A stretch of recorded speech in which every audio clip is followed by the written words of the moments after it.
Hello everyone and welcome back to my YouTube channel. So today's video is about important questions of pharmaceutical jurisprudence, which is in the semester 5 in the third year of B Pharmacy. So we have divided the important questions in 5 units as mentioned in the syllabus. सबसे पहले unit से है drug and cosmetic act. सबसे पहले तो आपको हर उसकी this is एक ऐसा सब्जेक्ट है जिसमें आपको रट्टा मारना पड़ेगा. So drug is a substance that is used to treat, prevent, cure, mitigate, prophylaxis और diagnose. So आपको ये जो typical इसकी definitions है वो याद करनी पड़ेगी and you cannot use terms that is in the layman's language. आपको particularly book से ही refer करना है. N.K. Jain is a very good book and Kokate is also a good book for jurisprudence.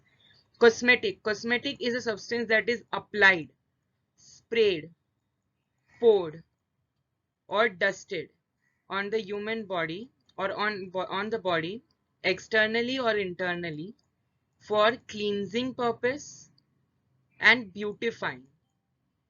Cosmetic में mainly जैसे lipsticks आ गए, nail polish, nail lacquers, lip tints, lip etc. These all are the cosmetics.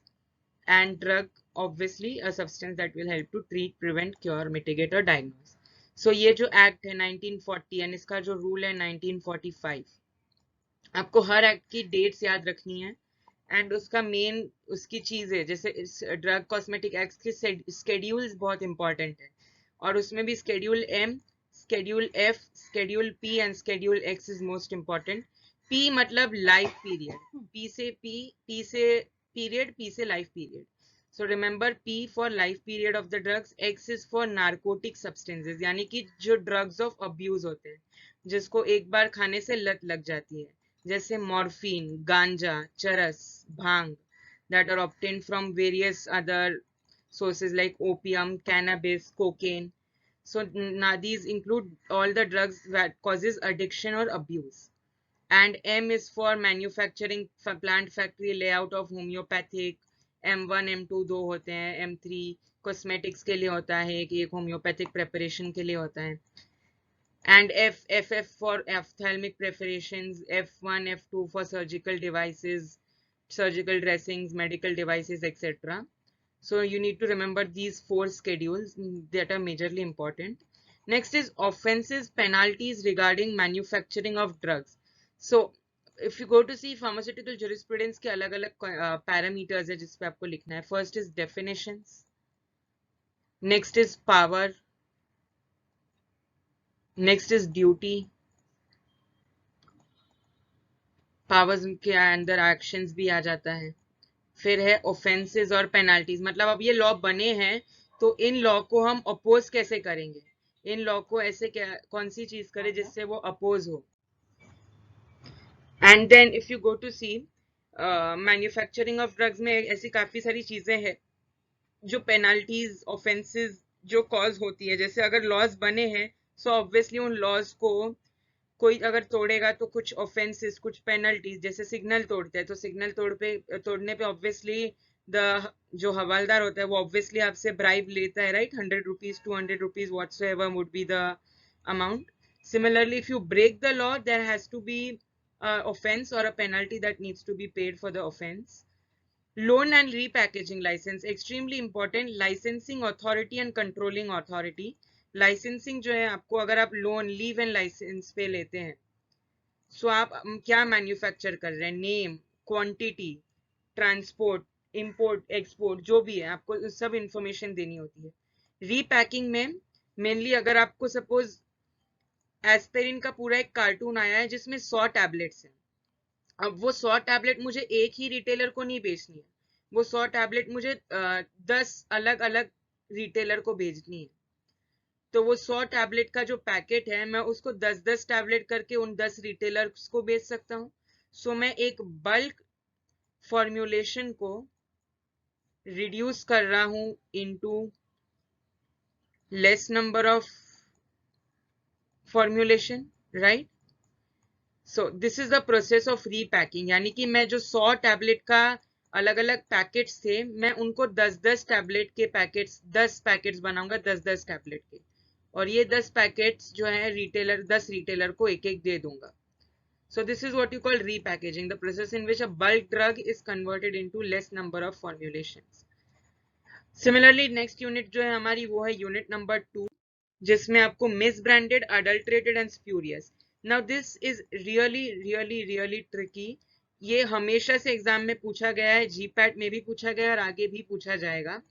Adulterated एक ऐसा drug होता है जो प्यूट्रेड होता है और डीकम्पोज्ड क्वालिटी का होता है. मतलब अगर आप देखें तो मिर्ची पाउडर, काफी बार बोलते हैं मिर्ची पाउडर में इसको रेड कलर डालते हैं तो वो एडल्ट्रेटेड हो गया.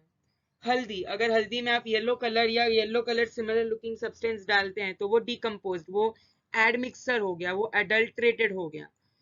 बट मिस ब्रांडेड ड्रग्स वो होते हैं जिनका लेबल प्रॉपर नहीं होता है.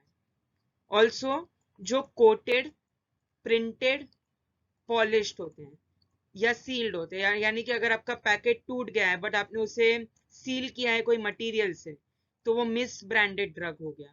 यानी कि वो ड्रग जो है वो ओरिजिनली नहीं प्रॉपरली उसकी पैकेजिंग हुई है बट आपने उसको कोट करके, सील करके, पॉलिश करके उसकी खामियां छुपा दी है. So this is miss branded drug. Spurious drug is something that is usually, you know, spurious drug वो होता है, उसके example if we go to see, जिसका लेबल ही प्रॉपर नहीं होता है, जिस मतलब वो ड्रग दूसरी कंपनी का है बट दूसरी कंपनी के नाम से बेच रहा है, या तो वो कंपनी बेच रही है वो ड्रग उसमें दूसरा है मगर वो दूसरे नाम से बेच रही है. सपोज अब ड्रग जो है एस्पिरिन है उसके अंदर, बट ये नाम उस पैरासिटामोल के नाम से बेच रही है, तो ये ऑब्वियसली दो अलग अलग मॉलिक्यूल्स हैं, सो ये सेम ड्रग तो नहीं हुए. और दूसरा एग्जांपल, सपोज अगर वो ड्रग जीएसके का है बट इसको सन फार्मा बेच रही है, सो ऑब्वियसली ये एक स्प्यूरियस ड्रग हो गया because the company is different, और ये दूसरी कंपनी का है बट कंपनी कोई और बेच रही है, सो ये स्प्यूरियस ड्रग हो गया. So this is the difference between miss branded, adulterated and spurious drug. Next जो है वो drug inspector and government analyst. इनकी पोस्ट की कितनी वैलिडिटी रहती है, इनके एक्शंस क्या सीज कर सकते हैं, कितनी रेड्स मार सकते हैं, कैसे बन सकते हैं, क्वालिफिकेशन. मेनली ड्रग इंस्पेक्टर करना है तो आपको शेड्यूल C1 के ड्रग्स में 5 इयर्स का एक्सपीरियंस चाहिए आफ्टर बी फार्म, एंड अगर आपने एम फार्म किया है सो 3 इयर्स का experience in handling of C1 drugs and schedule x drugs, यानी कि नार्कोटिक एंड साइकोट्रोपिक सब्सटेंसेस. ऐसे अलग अलग पैरामीटर्स हैं अगर आपको, और एग्जाम देनी पड़ती है, डेफिनेटली एक सेंट्रल गवर्नमेंट की एग्जाम होती है. और स्केड्यूल जैसे हमने पहले मेंशन किया था, MGTP are most important, also X is an important schedule that you need to remember. Next is write a short note on PCI. PCI stands for Pharmacy Council of India. PCI का अलग अलग constitution है. ये जो act है ये 1948 में आया था और PCI जो फॉर्म हुई थी 1949 में फॉर्म हुई थी. ये एक्ट में अलग अलग मेंबर्स है, nominated members, elected members and ex officio members, और अलग अलग काउंसिल्स है, advisory council, executive council etcetera. So आपको ये जो काउंसिल्स है सारी की सारी, एडवाइजरी, एनालाइजिंग, एग्जीक्यूटिव, और ये जो सारे मेंबर्स है, nominated, elected and ex officio, ये आपको याद रखने हैं. एक्स ऑफिसियो में एक तो कॉमन ही होता है director general of India and DCGI, drug controller general of India. So ये दो कॉमनली एक्स ऑफिशियो मेंबर्स हैं. Also drug controller general of India और director general of health services, ये लोग इंपॉर्टेंट है. But elected members and nominated members, उसमें से एक मेंबर AICTE का हो गया, यानी कि all India council for technical education. एक रिप्रेजेंटेटिव जो है UGC का होगा, यानी यूनिवर्सिटी ग्रांट्स कमीशन. एक मेंबर जो है वो MCI का होगा, यानी कि medical council of India. Similarly अगर अलग अलग स्टेट से फार्मासिस्ट होंगे, 6 मेंबर्स फार्मासिस्ट होंगे, जो जिसमें से at least 4 should be teachers in pharmacognosy, pharmacology, pharmaceutical chemistry and pharmacy practice. अलग अलग पैरामीटर्स जो फार्मेसी एक्ट के आपको रिमेंबर रखने, याद रखने पड़ेंगे.